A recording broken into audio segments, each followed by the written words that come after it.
If you had to pick one moment when Messi was at his absolute peak, you'd probably pick the wrong one. Because Messi didn't have a prime. He had multiple versions of it, and each one broke football in a different way. That we will never see again. Here's the problem. When people say prime, they usually mean one of two things.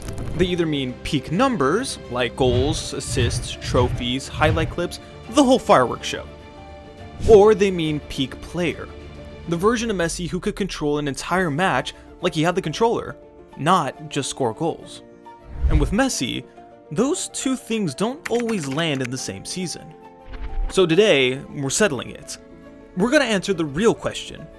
When was Messi actually in his prime? And by the end, you'll understand why the obvious answer is only half the story. Let's start with the season everyone points to, because it's basically illegal. In 2012, Messi scored 91 goals in a single calendar year. 91. That number looks fake, like it was typed by someone who fell asleep on the keyboard, but it happened. That year is the easiest argument for prime Messi, because it's the loudest. It screams at you. But here's the twist. That 2012 goal explosion is like a volcano. It's incredible, but it's also a specific kind of incredible. It doesn't automatically mean that was the most complete Messi, the smartest Messi, the most unstoppable Messi in every way. So to solve this, we need a simple way to judge prime without getting lost. I like to use 3 tests. Test 1, can you break games with your scoring? Test 2, can you control games even when you're not scoring? And test 3, can you do it against the best teams in the biggest moments consistently? If a player hits all 3 at once, that's prime. Now, before we jump into the seasons, let's remember what made Messi weird. Most stars have one main superpower: speed, strength, headers, long shots. Messi has something scarier. He could change the rules of the game without anyone agreeing to it. At his best, defenders weren't just trying to stop him, they were trying to survive him. And that's a big difference. So, when did that version exist? Let's rewind to the first prime candidate, the young monster. Early Messi was like a knife in a phone booth. Tight spaces? Perfect. One-touch moves? Perfect. The ball glued to his foot like it owed him money. But early Messi was still learning how to run the whole show. He was dangerous, yes, but he wasn't yet the full system. Then Guardiola's Barcelona happens, and Messi turns into something else, the false 9 era. This is where it gets serious, because now Messi isn't just a winger who dribbles and scores. He's central. He's the hub, the magnet. Defenders have a nightmare choice: step up and leave space behind, or drop back and let him turn. Either way, you lose. This is the runway to the season that might be peak scoring Messi, 2011-2012. In that season, Messi scored 73 goals in all competitions. 73 in a season. That's not good, that's not great, that's somebody check the settings. And when people say Messi prime, a lot of them really mean this: the version of Messi who turned every match into a math problem where the answer was always Messi scores again. He wasn't just finishing chances, he was creating goals out of nothing. One dribble, one cut, one tiny opening, bang, goal. If you care most about raw destruction, 2011-12 is your strongest argument. But here's the challenge. Football isn't only about goals, especially not when you're judging the best to ever do it. Because in some seasons, Messi didn't need to score 73 to be the best player alive. He could score less and still be more powerful. And that brings us to the second prime candidate, the complete Messi. This is the Messi who didn't just win matches, he controlled them. The best example of this, for a lot of people, is 2014-15. Why? Because this is the season Barca wins the treble, and Messi is the center of the famous MSN front line that makes defenders want to switch careers. And Messi's numbers are still ridiculous in 2014-15. He scored 58 goals in all competitions. But what made that version special wasn't only goals. It was the way Messi played like a genius and a villain at the same time. He'd drop deep, pull strings, drag defenders into the wrong zones, then slip the ball into space like he was cheating. and when the defense is panicked and stretched out, he'd go back to being a killer. This Messi had the scoring of a striker, the passing of a playmaker, and the dribbling of a street football legend who grew up dodging potholes and angry street dogs. So if 2011-12 Messi was the goal machine, 2014-15 Messi was the entire game in one player. Now, here's where people get stuck. They try to pick one season, but Messi is annoying because his prime didn't behave like a normal player's prime. Most players peak, then drop. Messi just moved the peak around.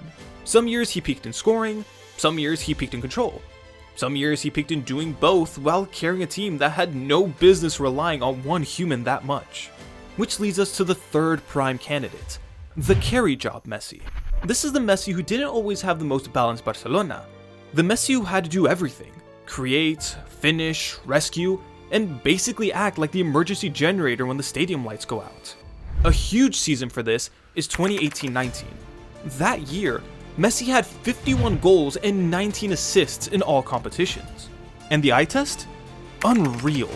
He wasn't just scoring, he was running games from deeper areas, picking passes that didn't look available, and then still popped up to finish. It's like he was playing two positions at once, playmaker Messi and striker Messi, arguing in the same body and both winning. This is also the era where Messi's prime looks different on camera. He's not always sprinting past 5 players like he did when he was younger. Instead, he's waiting, scanning, luring defenders into sleep, then waking up and stabbing the game in the heart. It's terrifying because it feels calm, and calm dominance is usually the most deadly kind. Peak 4 is what I call the old age leader. This peak is built around one moment that rewired Messi's story forever: the 2022 World Cup. Here's why that tournament matters so much for the prime question. At the World Cup, you don't get a full season to warm up. You don't get your perfect club system. You get pressure so loud you can feel it in your teeth. One bad game and you're going home, and the internet is already writing your obituary. Argentina started the World Cup by losing to Saudi Arabia. The world laughed. Pundits, questions, the memes were flying. Messi could have folded. He could have gone quiet. He could have played it safe. Instead, he grabbed the whole tournament by the scruff of the neck. He scored, he assisted, he controlled games like a man who waited his whole life for this exact stage. He wasn't sprinting past 5 defenders every time. He didn't need to. He was guiding the match, deciding when to speed it up, when to slow it down, when to strike, and then the final happens. And it felt like the sport was trying to test him personally. Argentina go 2-0 up, and you think, okay, fairy tale. Then France hits back, and suddenly, it's 2-2. Extra time, Messi scores again. And again you think, that's it. Then France equalizes again, 3-3. The stadium is shaking, your heart is doing backflips, and Messi, at 35 years old, still steps up, takes his penalty in the shootout, and watches his teammates finish the job. That trophy didn't just complete his resume, it changed his aura. Because for years the argument was, he's amazing, but can he lead a nation when it's on fire? In 2022, he did. And here's the second part of Peak 4 that people miss: what Messi does after the World Cup. Most players, after a moment like that, would coast, do interviews, do photo shoots, relax. Messi goes to MLS, to Inter Miami, and suddenly, the whole league feels different. Not because he's scoring 60-yard solo goals every week, but because he's teaching a team how to win, how to stay calm, how to believe. In 2023, Messi wins the League's Cup, its first major trophy, with Messi right in the middle of everything. And in 2025, he wins the Golden Boot, and Miami win the MLS Cup. Even late in his career, Messi keeps dragging his team into big nights and making people take them seriously. Even when the legs aren't the same, the brain is still terrifying. He sees passes before the camera does, he draws defenders like magnets, he turns average teammates into confident ones, because just being next to him makes you play bigger. So now we have 4 prime Messis. Number 1, 2011-12, peak scoring chaos. Number 2, 2014-15, peak complete football plus trophies. Number 3, 2018-19, peak I'll do everything myself control. And finally, number 4, 2022 and 2025, peak leader, GOAT. So which one is actually his prime? Here's the real problem we have to introduce. The word prime tricks us, because prime isn't always the season with the biggest numbers. Prime is when your strengths overlap the most.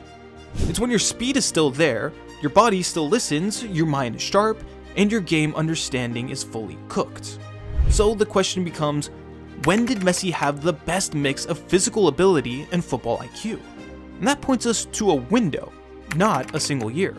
Messi's best overlap, his best total package, is basically 2010 to 2015, with the absolute center of it around 2011-12 and 2014-15. In this stretch, Messi had the explosiveness to dribble past defenders, the finishing to score from almost anywhere, the passing vision to slice elite defenses open, and the gravity to warp entire team shapes around him. Defenses didn't just mark Messi, they redesigned their whole week around him. And even then, it didn't work. That's the prime feeling. Now let's go deeper, because this is where the argument gets spicy. If you ask, when was Messi the best scorer? It's hard to beat 2011-12. But if you ask, when was Messi the best footballer? A lot of signs point to 2014-15, because that Messi could win in multiple ways. If you gave him space, he'd dribble and score. If you closed him down, he'd pass through you. If you tried to double team him, he'd use you like a door handle and open the other side of the pitch for someone else. And the best part? He could switch styles mid-game like he was changing outfits. That's why 2014-15 is so dangerous as an answer. It's not just numbers, it's pure power and influence. But we're not done, because there's a counterpunch. Some people say, hold up, Messi got even smarter later. He controlled games more. True, late Messi became more of a pure playmaker. He saw everything. His passes got even meaner. So why isn't late Messi the prime? Because his prime is an overlap. Later, Messi had even more brain, but less legs. Early Messi had even more legs, but less brain. The scariest Messi is when he had both in big amounts. That's why the prime window matters. Now, here's the key moment. The part where we stop dancing around it and give an actual answer. So if you force me to pick one season, one single this is it moment, then I'm picking 2014-15 as Messi's true prime. Not because it's the highest goal season, it isn't, but because it's the most complete version of him. Still explosive, still deadly, but also fully controlling matches and deciding outcomes like a chess player who always happens to punch holes through the board. It's the version where he could beat you in every way, and you couldn't even choose what kind of pain you wanted. But if we're being honest, fully honest, the truest answer is this. Messi's prime wasn't a year, it was a whole era. Most players have a peak. Messi had a long stretch where he was basically the best player on earth for so long that people got bored and started arguing about tiny details. Because that's what humans do when something is too consistent. So here's a takeaway you can use in any debate. Peak scorer Messi, 2011-12. Peak all-around Messi, 2014-15. Peak carry job Messi, 2018-19. Peak leader, GOAT Messi, 2022 and 2025. Prime window overall, roughly 2010 to 2015, with extra greatness before and after. So you're probably thinking, so Messi had multiple primes? Yeah, and that's why he's Messi. But if someone tried to trap you with, pick one, you say 2014-15, that's the season Messi had the most complete version of himself. Most players peak once. Messi peaked, then peaked again, then peaked in a different shape. His prime is less like a mountain and more like a whole mountain range. And that's the real answer to when was Messi actually in his prime? He was in his prime the moment football became about stopping one man, and still couldn't.